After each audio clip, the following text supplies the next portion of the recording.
membahas LFP. Itu sama saja mempromosikan produknya China, Pak. Saya nggak tahu ya, Pak Tom Lembong dan tim sesnya sering nggak diskusi dengan cawapresnya. Masa cawapresnya nggak paham? Astaga. Saya jelaskan sekali lagi, lithium ferrofosfat itu adalah menonton alternatif debat dari cawapres. nikel. Intinya ada negara yang nggak mau pakai nikel. Nah itu loh Gus yang saya maksud. Apakah Gus Muhaimin juga anti nikel? Baik, waktunya habis. Terima kasih Pak Gibran. Masa cawapres nggak tahu? Mohon tenang dulu Bapak, Ibu. Cukup Bapak-bapak. Bisa kita lanjutkan ya. Terima kasih. Kayak nonton bola aja. Sekarang untuk merespon tanggapan dari Bapak Gibran. Kita dengarkan tanggapan dari. Saya setuju bahwa Loh. harus kita promosikan. Tetapi harap dicatat, gara-gara kita mengeksplorasi nikel ugal-ugalan, lalu hilirisasi tanpa mempertimbangkan ekologi, mempertimbangkan sosialnya, buruh kita diabaikan, malah banyak tenaga kerja asing, dan juga yang terjadi korban kecelakaan. Di sisi yang lain, pemasukan dari Dia bingung nikel ngomong kita apa juga tuh, sangat kasihan. kecil. Ini menjadi pertimbangan.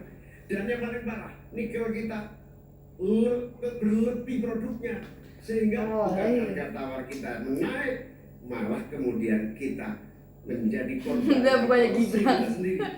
Sementara kita Bukannya Gibran. menjadi tidak jelas. Di sisi yang lain kita mengorbankan lingkungan. Sekarang Muhaimin, Pak Muhaimin pasti gitu. Lingkungan yang sangat terbatas. Yang ini presidennya kan Anies. Gila Pak Muhammad. Waktunya habis Bapak Muhaimin. Terima kasih. Udah habis nggak sih? Sekarang pertanyaan lain lagi.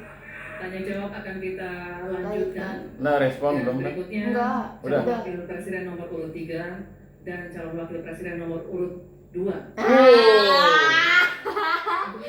Silakan calon wakil nomor urut 3 Bapak Mahfud MD. Wih, pertarungan nih. Ini baru doa Pak. 2 Bapak Gibran Rakabuming Raka.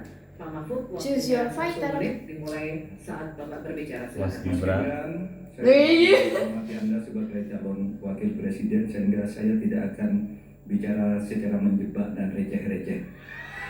Saudara, pada tanggal 17 Februari 2019 dalam sebuah debat calon presiden, itu Pak Prabowo mengatakan bahwa Pak Jokowi itu menyampaikan tidak akan mengimpor komoditas-komoditas pangan jika nanti terpilih presiden. Ternyata kata Pak Prabowo nih, 4 tahun memimpin Pak Jokowi masih mengimpor dan itu merugikan banyak petani. Nanti dicek ya bahwa itu pertanyaan Pak Prabowo ke Pak Jokowi saat itu. Yang Pak saya tanya. Jokowi bilang nggak akan impor. Tadi mana detik Bapak? Masih mengimpor Kan banyak. Anda di dalam sana, kenapa ingatkan sebagai Menko Polhukam? Maka semakin banyak mafianya impor mengimpor bahan pangan itu. Loh kan Anda ada di sana di Ya, perbatasan. usul Anda untuk menyelesaikan masalah 5 tahun lalu. Ya, Baik. Pak. 2 kali dia udah kayak gitu. Yang tadi kan juga kayak gitu. Silakan. Dia nyalain ada mafia di atas itu. Dan Terus Anda, dia terus Anda ngapain di sana? 2 menit dimulai saat berbicara. Silakan. Muncul. sepertinya Prof. Mahfud agak ngambek ya. Soalnya saya sudah 2 kali memberikan pertanyaan yang sulit. Carbon capture, greenflation, selalu dikomenin pertanyaan receh. Ya kalau receh ya dijawab Pak, gitu loh. Segampang itu. Oke, masalah pangan, masalah impor. 2019 sampai 2022 kita sebenarnya sudah swasembada beras. 2023 ada impor karena El Nino Pak. Dan ini terjadi di sebagian besar di belahan dunia Pak. Kuncinya sekarang adalah bagaimana kita bisa bekerja sama melakukan Jawabannya benar loh dia. Kalau menurut kita, intensifikasi lahan di Masuk tingkat akal itu desa loh. sampai Apa? tingkat nasional jawabannya si secara ini efektif. Gibran kenapa? masuk akal. Pupuk itu kunci. Emang kenapa nggak masuk akal? Nah yang lain itu kok kayak ke ini apa namanya? Kunci untuk Berbelit-belit. Tidak apa namanya? Sibuk gimana caranya Melawan. menyusahkan si Gibran. Tapi Gibran tenang jawabannya soalnya. Ada Yang lain, yang Panik duluan. yang presiden kan juga gitu. Mereka berusaha menyerang Prabowo. sekaligus mengurangi food loss atau food waste. Lalu tentu saja kita harus menggandeng anak-anak muda. Misalnya di Jabar sudah ada program petani milenial, ya kita juga harus mengedepankan smart farming. Kita pakai IoT untuk mengecek kesuburan tanah, pH tanah, keasaman tanah, penting sekali itu Pak.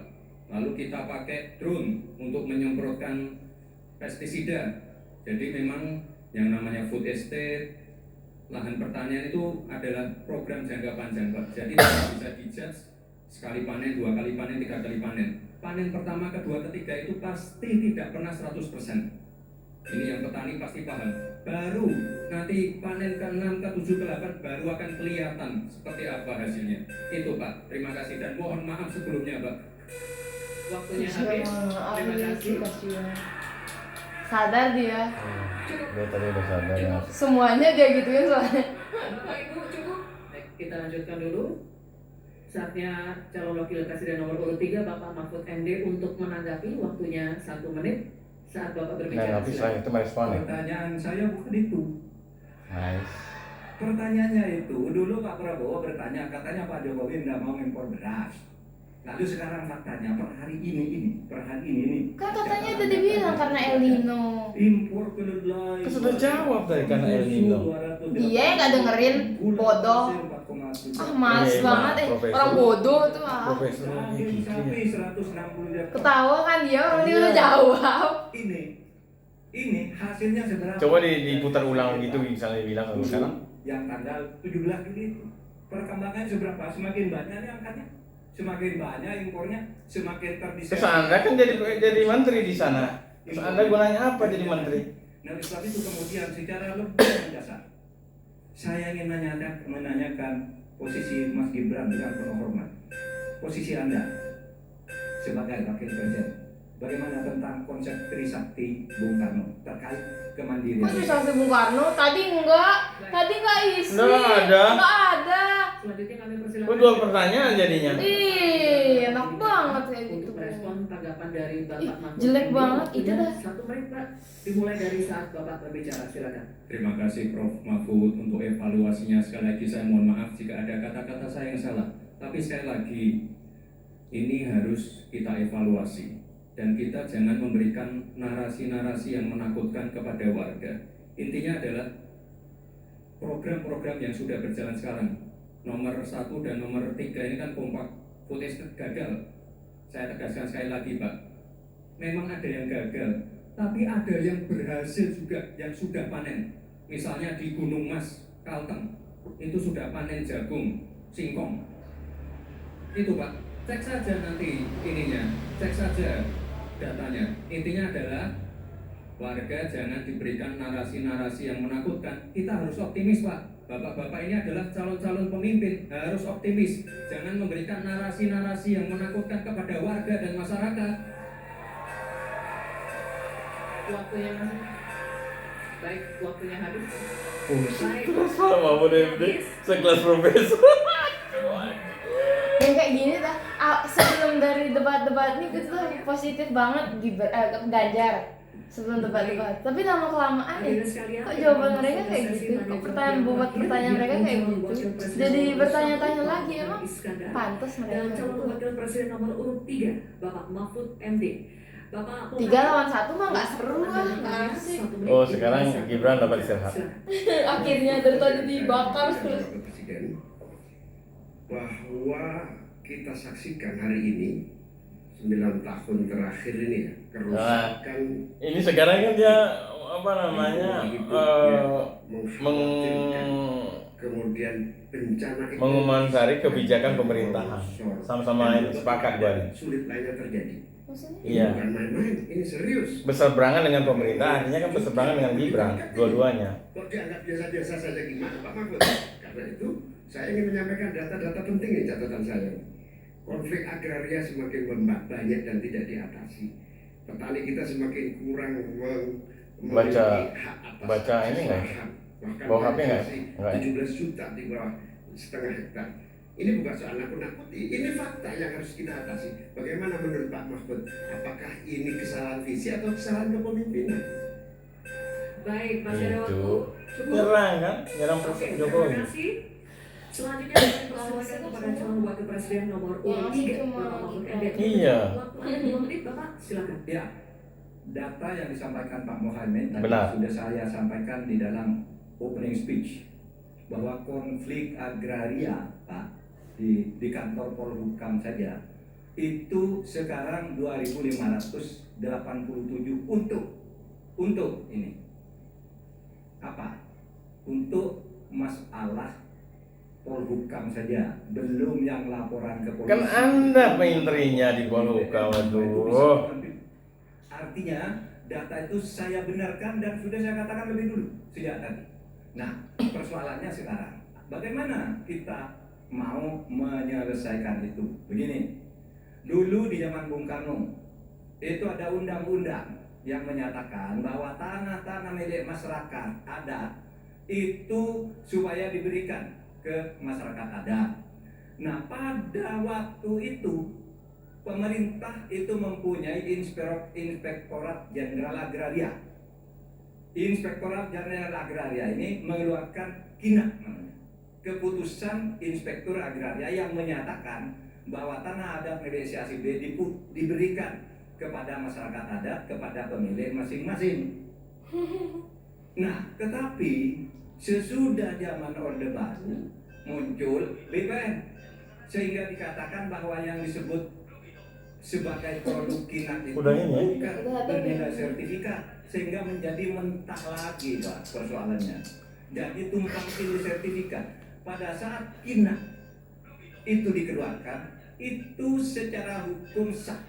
Tapi begitu ada Orde Baru, itu sertifikat dari BPN. Terjadi tumpang tindih, Pasti terjadi dah. kasus rem, Potong-potong. dan sebagainya.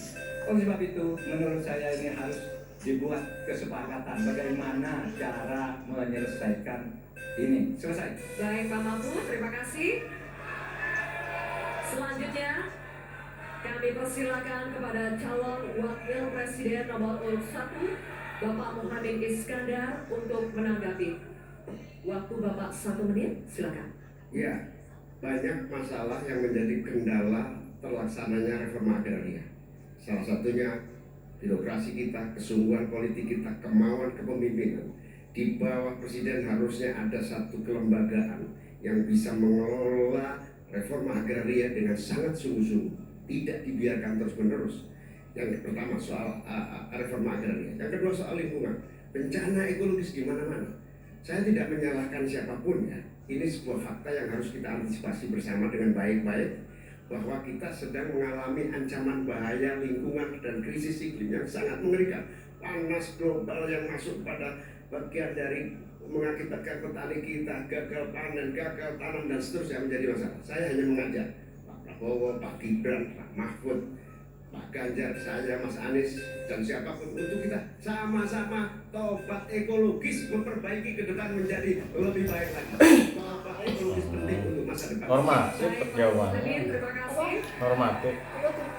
Tidak spesifik. Sekarang kami persilakan kepada calon wakil presiden nomor urut 3 Bapak Mahfud MD untuk merespons tanggapan dari Bapak Muhaimin. Waktu Bapak 1 menit dimulai saat Bapak berbicara. Setuju karena yang Guys. diusulkan Pak Muhaimin tentang lembaga reforma agraria itu memang menjadi salah satu bagian dari misi kami pada tahun ini.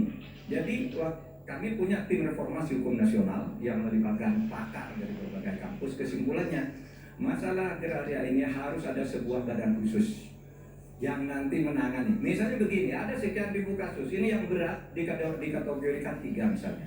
Kita katakan, yang kategori 1 harus selesai dalam 6 bulan, kategori 2 selesai dalam 6 bulan, kategori 3 selesai dalam 6 bulan.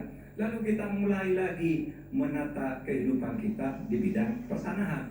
Sehingga tadi proses deeding atau kesepakatan untuk KINA dan sertifikat tanah itu akan menjadi bagian dari apa yang sudah kami rencanakan. Selesai. Oke, baik. Terima kasih Pak Mahfud. Baik, silakan berikan apresiasi untuk ketiga calon wakil presiden yang telah menjalani sesi tanya jawab. Menjalani sekarang mental. Hadirin dan pemirsa, usai jeda kita akan kembali dengan segmen mendengarkan pernyataan penutup dari ketiga Oh, calon wakil selesai. presiden kita. Tenang. Tetaplah bersama debat kedua Pati amal wakil gitu. presiden pemilu tahun 2024. Udah minta maaf juga.